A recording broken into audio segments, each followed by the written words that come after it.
کیا یہاں آپ کی پارٹی کا جو ہے وہ کمزور کینڈیڈیٹ تھا جس کی وجہ سے ایڈجسٹمنٹ کی ہے؟ نہیں دیکھیں، کوئی پہلی بات تو جو آپ نے 51 حلقوں کی بات کی ہے، میرا نہیں خیال کہ یہ حلقے کوئی زیادہ جو ہے وہ پنجاب سے ہوں گے. پنجاب میں کوئی اکا دکا ہو سکتا ہے وہ، ورنہ پنجاب میں آلموسٹ صوبائی اور قومی اسمبلی کے تمام حلقے کور ہیں. دوسرا یہ ہے کہ آئی پی پی نے ہمیں ایک لسٹ فراہم کی تھی جس میں پہلے کوئی صوبائی حلقے کوئی 60 کے قریب تھے اور قومی اسمبلی کے کوئی جو ہے وہ حلقے کوئی 26-27 تھے، جو بہت زیادہ تھے ہماری نظر میں. اس کے اوپر پھر ان کے ساتھ متعدد میٹنگز ہوئی اور پھر کرتے کرتے کرتے جو ہے وہ پھر فیصل آباد میں انہوں نے 3 حلقوں سے جو ہے وہ انہوں نے مطالبہ کیا تھا.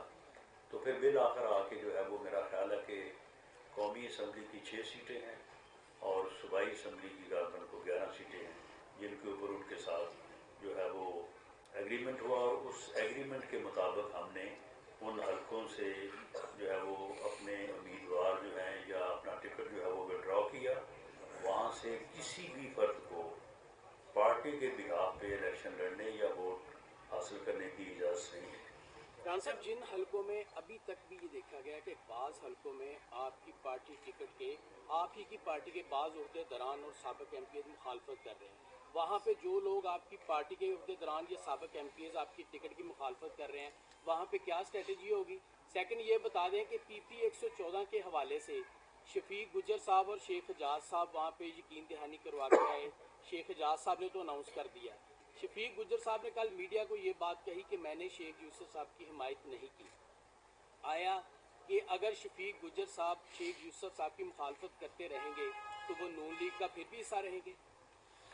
دیکھیں، میری جب میاں شہباز شریف صاحب سے بات ہوئی تھی تو یہ دوستوں کا وہاں پہ ٹائم بنا، یہ دوست گئے وہاں پہ. تو میاں شہباز شریف صاحب نے تو مجھے جو بات بتائی ہے وہ تو انہوں نے مجھے یہ کہا کہ آپ بھی میری طرف سے بھی شکریہ ادا کریں، میں بھی شکریہ ادا کرتا ہوں کہ انہوں نے سب نے جو ہے وہ میری موجودگی میں جو ہے وہ ایک دوسرے کے ساتھ اور ایک دوسرے کا ساتھ دینے اور پارٹی کے ساتھ چلنے کی جو ہے وہ بات کی ہے.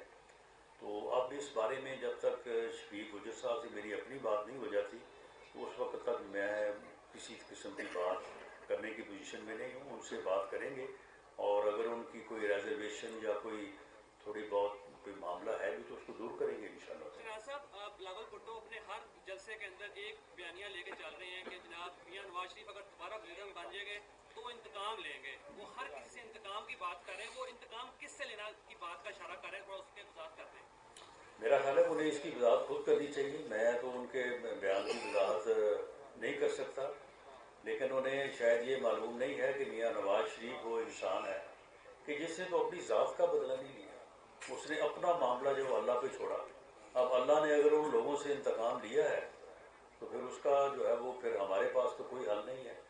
جن لوگوں نے میاں نواز شریف کے ساتھ انتقام یا زیادتی کی تھی یا ان کے خلاف جھوٹے مقدمے جو ہے وہ بنائے تھے، تو یہ پھر وقت وقت کی بات ہوتی ہے. جس وقت انہوں نے یہ بات کہی تو اس وقت تو شاید لوگوں نے اس بات کو سیریسلی نہ لیا ہو، لیکن اب آپ ان کرداروں کو دیکھ لیں. میں ان کرداروں کی جو ہے وہ ایک ایک کا نام لے کے میں بات نہیں کرنا چاہتا، لیکن خدا کی قسم اللہ تعالیٰ نے ایک ایک اس کردار کو جو ہے اتنا یعنی ذلت اور رسوائی سے دو چار کیا ہے کہ آج وہ لوگ جو ہے وہ منہ چھپاتے پھرتے ہیں. میں جس دن خود قومی اسمبلی میں گیا تھا جیل سے رہا ہو کے، تو مجھے بھی یہ اس دن شاید مجھے یہ احساس نہیں تھا کہ جب میں نے قرآن پاک ہاتھ میں اٹھا کے اور قومی اسمبلی کی چھت کے اوپر 99 نام لکھے ہوئے ہیں، تو میں نے اسپیکر تھے اس وقت اپنا اسد کیسر صاحب، تو میں نے اسے کہا تھا کہ جناب اسپیکر یہ قرآن پاک میرے ہاتھ میں ہے اور اللہ کے 99 نام اوپر لکھے ہوئے ہیں. میں ان کو گواہ بنا کے یہ کہتا ہوں کہ اگر میں نے اپنی 25-30 سالہ سیاسی زندگی میں ایک مرتبہ، اب دیکھیں یہ بات کرنی جو ہے یہ دعویٰ ہر بندہ شاید نہ کر سکے، میں نے کہا ایک بار میں نے کسی منشیات فروش کے لیے کسی تھانے میں کسی افسر کو کسی اتھارٹی کو فون کیا ہو، صرف فون، تو اللہ تعالیٰ کا قہر اور عذاب جو ہے وہ میرے اوپر نازل ہو۔ اور اگر میں نے یہ نہیں کیا، جو کہ انشاءاللہ تعالیٰ نہیں کیا، تو پھر جن لوگوں نے یہ زیادتی میرے ساتھ کی ہے، اللہ تعالیٰ کا قہر اور عذاب ان پہ نازل ہو، اور ان کو اللہ تعالیٰ، ان کے اوپر اللہ تعالیٰ ذلت مسلط کرے۔ آج ان کے اوپر ذلت مسلط ہے۔ وہ کہاں ہے وہ جو کہتا تھا کہ جی جان اللہ کو دینی ہے، جان اللہ کو دینی ہے، اور اس کے بعد وہ باتیں کرتا تھا۔ تو یہ جو ہے، یہ لوگ جس حشر سے اور جس ذلت سے دو چار ہوئے ہیں، اس میں ہمارا کوئی قصور نہیں۔ ہم نے بھی ان کو کہا تھا کہ تم یہ کام کرو یا وہ کام کرو، تم شہداء کی یادگاروں کے اوپر جوتے مارو، تم جو ہے وہ کرنل جو شیر خان ہے اس کے مجسمے کو زمین پہ گرا کے جوتے مارو، جس کو انڈیا کے جرنیل نے اس کے جسد خاکی کو سلوٹ کیا تھا کہ یار اتنا بہادر آدمی ہے جو اتنا لڑا ہے ہمارے ساتھ۔ تو یہ کام جو ہے، یہ پھر انہوں نے جو کیے ہیں، تو یہ ان کے اوپر جو ذلت مسلط ہے، اور آج یہ کہتے ہیں کہ جی ہمیں یہ نہیں دیا جا رہا، ہمیں وہ دیا جا رہا ہے۔ بھائی فیس کریں، آپ فیس کریں، آپ چھپے کیوں پھرتے ہیں؟ آدھے باہر بھاگے ہوئے ہیں، آدھے ادھر بھاگے پھرتے ہیں۔ تو معاملہ یہ ہے کہ جب ہمارے اوپر انہوں نے جو ہے وہ اس قسم کی صورتحال جو ہے وہ مسلط کی تھی، ہم نے اس کو فیس کیا اللہ کے فضل سے، اور اللہ تعالیٰ نے ہمیں اس کو رکوع کیا۔ جو ان کے اوپر ذلت مسلط ہے، وہ ان کے کردہ گناہوں کی جو ہے وہ سزا ہے۔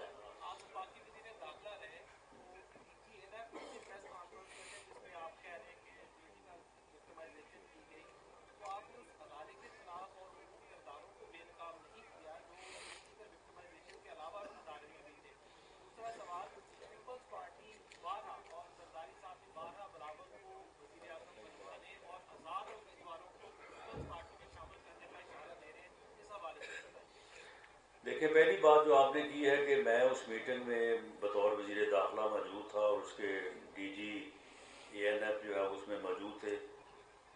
جب میرے اوپر یہ مقدمہ بنایا گیا تو اس وقت جو ڈی جی اے این ایف تھے، اس وقت وہ ڈی جی اے این ایف تو نہیں تھے۔ دوسری آپ نے کہا کہ جی کرداروں کو بے نقاب، کردار تو بے نقاب ہے، ایک ہی کردار ہے۔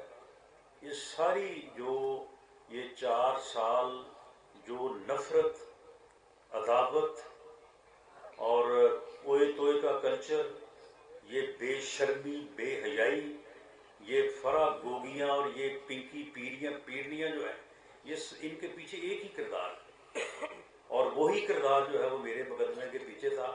جو اس وقت آئی جی اسلام آباد تھا، اس نے مجھے خود بتایا بعد میں جب میں وزیر داخلہ تھا، اس نے کہا کہ یہ سب سے پہلے یہ تھیلا تو میرے پاس شہزاد اکبر لے کے آیا تھا کہ جی جب رانا صاحب فیصل آباد گئے ہوں تو آپ ان کا لاج کو کھول کے وہاں پہ یہ تھیلا رکھ دیں، جب وہ واپس آئیں تو کیمرہ شیمرہ ساتھ لیں اور میڈیا ساتھ لیں اور جا کے برآمد کر لیں۔ تو اس نے کہا کہ میں نے کہا جی میں تو یہ نہیں کر سکتا۔ تو اس کے بعد پھر انہوں نے دوسرا روٹ جو ہے وہ اختیار کیا۔ تو کردار تو ایک ہی ہے، اس کے علاوہ اور اس ساری تباہی کے پیچھے اور کوئی کردار نہیں ہے۔ باقی کردار جو ہے وہ تھا سارے جو ہے وہ جو کچھ اس کی وجہ سے تھے، کچھ کو اس نے اپنے ساتھ ملایا ہوا تھا۔ تو معاملہ یہ ہے کہ وہ کردار جو ہے وہ بالکل بے نقاب ہے، اور کسی کو اس کے اوپر کوئی شک و شبہ نہیں ہے۔